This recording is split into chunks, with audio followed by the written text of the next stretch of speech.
Welcome back, everybody. Today's video is going to be about 7.36a and overall meta update. Now that the patch is kind of settled, it looks like they've tweaked the broken heroes, and also a little bit of a talk about this channel moving forward and what I want to do, at least my next approach. I'm going to be iterating on my approach for YouTube. So what I'm going to be trying to do is maybe 2 to 3 videos a week where I am going to be basically teaching you guys what I'm learning throughout the day, whether that's funky interactions, whether that's new updates to the meta, whether that's a coaching session and I'm realizing there's something a bunch of you don't do, and so I'll put a video on that. But it's going to be a lot tied to my Twitch stream. So if you're ever wondering what the next content's going to be, feel free to stop by my Twitch stream, say hi, and say, hey, BSJ, wondering what you're thinking of next. But just want to give you guys a little bit of an update because I am aiming to be back to normal, stable content coming out to you guys on the weekly. So let's go ahead and get into this video and talk about 7.36a. There's a lot of shit. We see a ton of fixes, a lot of things that were unintended interactions. I'm honestly not going to note too many of these, but, just keep an eye out for the fact that there was some hero that might have been bugged that you wanted to play, and that is no longer the case. So let's just quickly glance through the patch changes. Eternal Shroud, still one of the most broken items in the game, I think. Pretty much everybody's buying it if you're a hero that has natural strength gain and armor gain, like a Shlardar, a Centaur, even Storm Spirit mid was picking up Eternal Shroud because it gives them the mana back.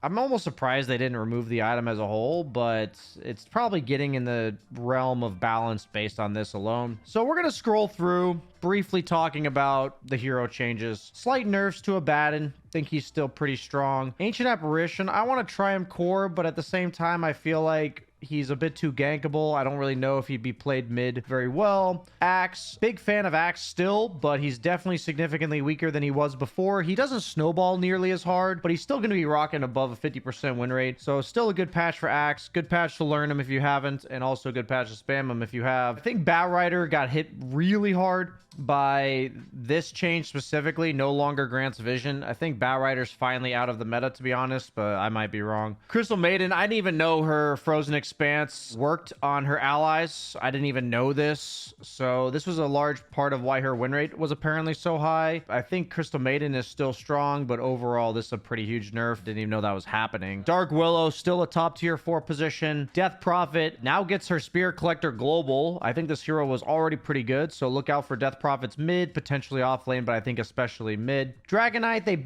nerfed his Corrosive Dragon, which was being played a lot mid. Still think it's really strong, and they buffed his Fire Dragon. Played a bit of it carry, doesn't feel very good, but I still want to try some builds for it, so I might update you on that, but for now, I'd stay away from it. This seems pretty good for core Elder Titan. He's suddenly getting like triple the attack speed based on how this works. Gyrocopter with a pretty big nerf to his Afterburner facet.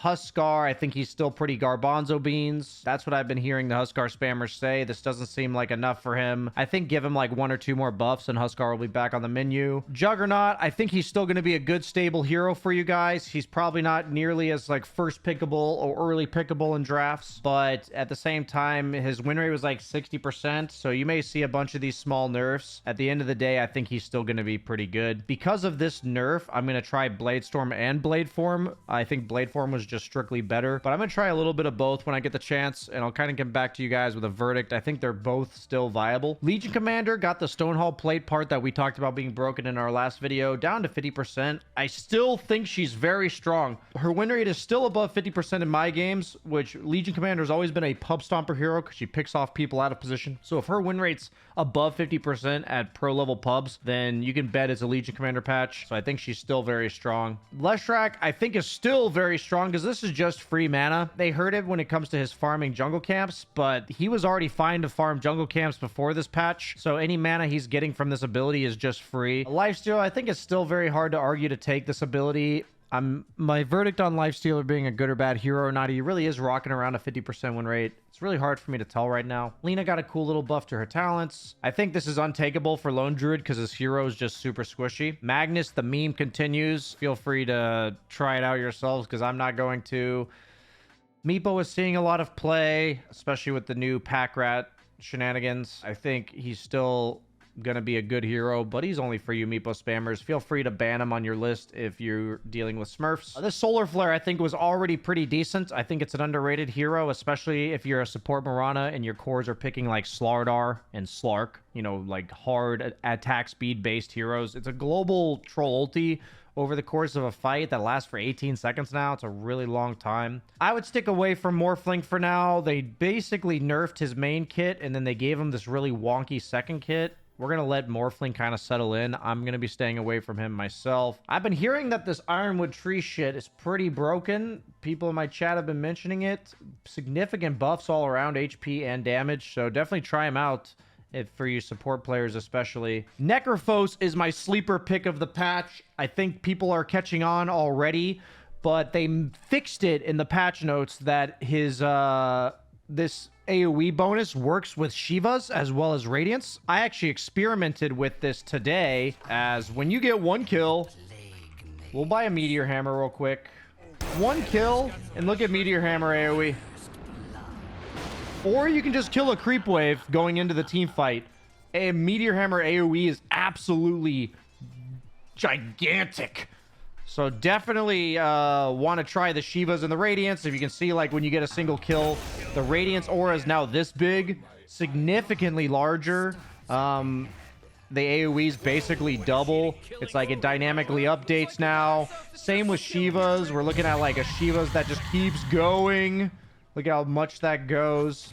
So I think Necrophos is going to be severely underrated, and you guys should definitely try him out. I think mainly mid, because I think Radiance is what makes him good, and I don't really think offlane Necro can afford to rush Radiance because it's just too greedy. So I would lean towards mid Necro, but I'm not writing off offlane Necro. Night Stalker, I think he's still super strong as an offlaner with the facet that makes it night at the start of the game. Played a game of it again today. His laning stage is absolutely unstoppable, and then the hero takes over map control later, so still a very strong hero. I think Omni Knight's kind of unpickable at the moment. I think OD is situationally strong against all these tanky boys with high armor and high HP. We're seeing a lot of like Tinies, Centaurs, Timbersaws, stuff like this, at least in my bracket. I just hope Pangolier isn't back in the meta. I don't actually know, though. Haven't really seen it. For Phantom Assassin, I want to be working with this Methodical. I want to try like a Mask of Madness or like a Maelstrom build, something along those lines. But for the Battle Fury build, it just feels strictly worse. But I do want to experiment with PA a little bit. When I get the chance. Pudge's win rate was really high, so I'm not surprised that they nerfed the one people were primarily taking and buffed the other one. You'll have to ask Jenkins, the Pudge master, about whether or not how this affects Pudge. I've been seeing a lot of Sand King. I think the hero's underrated. He does a shit ton of damage kind of out of nowhere with that new Stinger ability and Caustic being his innate. So definitely check him out. I haven't fully understood what makes this hero good or bad, but man, it was annoying in lane the few times I lane against it. I think Shadow Shaman with the foul play is still super broken. I want to try Slark. The fact that they made it so Force Staff no longer gets you out of leash mechanic. His win rate's pretty low at my bracket, but I think there's space for him in the meta. I just don't know exactly what it is. I think Snapfire as support is super underrated. I think she was already pretty decent. The facet that makes her Q do more damage at long range seems really insane. It also synergizes naturally better with Snap as a support. She's always been a backlining support, but then her Q did more damage when she was close to you. That just didn't really make sense. So I think Snapfire is going to be seeing a lot of play. Spectre, the Desolate damage. Part of me really wants to try this mid. Suddenly, Desolate just does 10 pure damage per attack on a hero. So, I don't know. That's a lot of damage, 10 pure damage. Is it worth considering taking level 1? Maybe. Storm got pretty significantly nerfed in terms of his mana regen, but he's just a snowballing hero. He kind of has like a Bloodstone built into his innate kit, and I've just seen a few Storms go out of control, and when they get a few kills early game, man, this hero literally balls out of control. Sven, I also want to try him, but the fact that they removed the 3, 6, 9, 12 strength from Cleave without even putting that in the patch notes seemed like a pretty huge nerf to Sven. So they gave him 4 base strength, but like once he hits level 7, he's still a strength worse than he was last patch. And he wasn't particularly amazing last patch either, but these buffs are definitely significant. I want to try like the mini Sven where he loses 25 base damage. It just seems kind of lolly. Want to try it out. Techies, not sure about this hero. TA, nerfs all around, but Still like a 54% win rate in Immortal, so I think she's still a very good hero. If you don't fully understand this, just check it out. Basically, it's the same as old Refraction, but instead of breaking it with over 5 damage, you have to break the shield with over this amount of damage. So it still requires you to have damage over time to not waste damage, but it has to be at least 50. So it's like, it's just such a better ability than it used to be. I want to try Terrorblade, but I feel like the illusions doing 50% damage when they're away from him really just gutted this hero's entire kit. But I think it's still worth trying at some point. I just don't know where he really fits into the meta. I feel like Tinker's becoming a support. People were talking about Tinker support being very damn good, and they have effectively buffed everything about him. So definitely consider trying Tinker support with utility items. I think it's underrated, and I think that this hero could honestly creep up into the meta. Maybe with one small buff. If it's not now, it's going to be soon, so keep an eye out for Tinkers. It's going to be a very different Tinker than you're used to. They nerfed Carry Tiny and Support Tiny. I think Carry Tiny is still very good, but I actually think these nerfs hit Support Tiny really hard because that hero has mana problems. Void Spirit, I think, still very strong. Had like a 57% win rate with this facet. Winter Wyvern, also a huge pick this patch. I think Winter Wyvern core or support, depending on the facet that you want to take. If you guys didn't read 7.36 like closely, because I skipped over Wyvern, like I skipped over this entirely. They buffed this hero so much. Like, look at this. It's like, yeah, they nerfed the range on Arctic Burn a little bit, but now you don't need it to gain night vision. The hero just has extra night vision, extra base damage. Her team gets more from wisdom runes. These are all relevant things. And then she gets bonus damage for having attack range over 400. This is also a universal hero. Keep this in mind. She's already hitting pretty hard. Splinter Blast being able to target on allied heroes makes chasing potential, especially early to mid game, much better. Buff on the movement speed slow.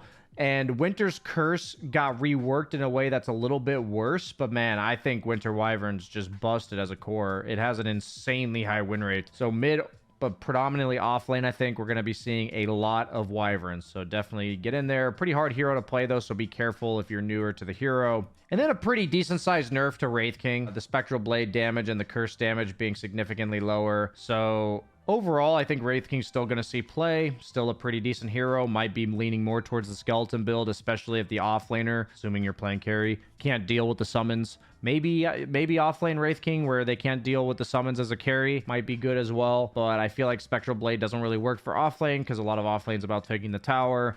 And Spectral Blade build getting significantly nerfed. Wraith King still has one of the highest win rates in the game, so don't get me wrong, he's still going to be a good hero. So we'll just check out my hero grid real quick to end the video. Really big fan of Necro. I think it's super broken. I think the Poison DK is still very strong. These are all some of my favorite mids that I think are good this patch. Same with offlane, kind of fit the meta video that I talked about on Sunday. All the heroes that got nerfed I think are still very good, but at the end of the day, they're just less good. And then the big carries that I want to emphasize that didn't get touched are Ursa. I think is probably the best carry of the patch, if not close to it, and also Weaver. I think these two heroes in the carry role are just insanely strong right now. Weaver's laning stage is insane. He's also going to be played as a support, but the fact that he has Geminate plus Sakuchi level 1 is absolutely bonkers. And then the fact that Sakuchi now slows you, surprisingly annoying and free on a hero that's really good at chasing you. So overall, this is my hero grid. Check it out. That's my meta update for 7.36A and everything that these recent changes have impacted. My games today specifically, I really believe in Necrophos, and I really want to be trying out the Winter Wyvern core. So I'm actually going to go ahead and take the time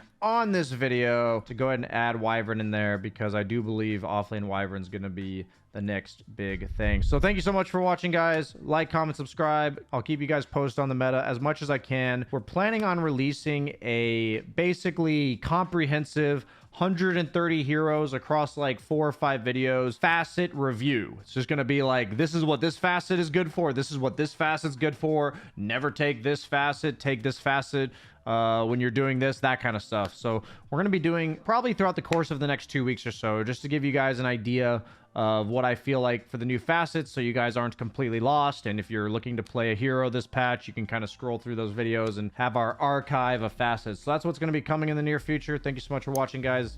See you guys later.